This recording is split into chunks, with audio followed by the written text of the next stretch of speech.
और आगे बढ़िए, जो दरगाह और दरबार और मज़ारात बनाए गए हैं, ऐसे कब्रिस्तान कि जहां पे दरबार बनाए गए हैं, जहां पे मेले लगते हैं और लोग तफरीह के मकसद से ऐसे कब्रिस्तान में जाते हैं। चाहे वो अजमेर का कब्रिस्तान हो, वो कब्रिस्तान ही है।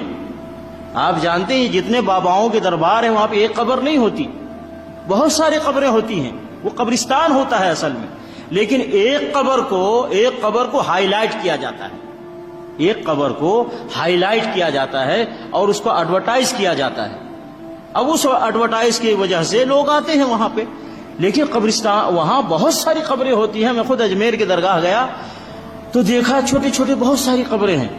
वो अजमेरी बाबा के बीवी की कब्र है, अजमेरी बाबा के भाई की कब्र है, पता नहीं उनके पीर की कब्र है, उनके बुजुर्ग की कब्र, किसकी यानी वो कब्रिस्तान है। वो हम पूरे देश में पीर पूजा के विरुद्ध लड़ रहे हैं कि हिंदुओं का कोई भी व्यक्ति पीर पूजा मुसलमान की कब्र पे मुसलमान की कब्र को पूजने ना जाए। इस गायत्री के हवन को करने का कोई भी मतलब नहीं है।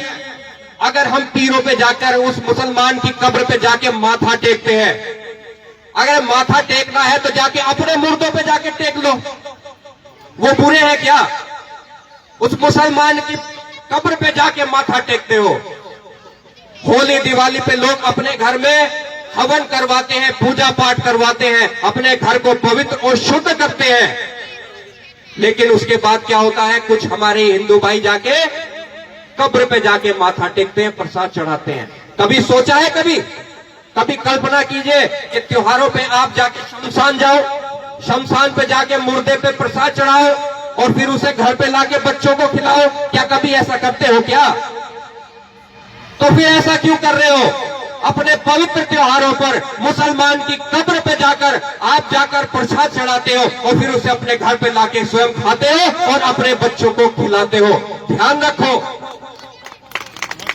जिस घर में पीर की पूजा होती है उस घर में कभी देव निवास नहीं करते, उसमें शैतानों का निवास होता है, उसमें राम कृष्ण हनुमान भगवान का निवास नहीं होता, उसमें पिशाच और राक्षसों का निवास होता है।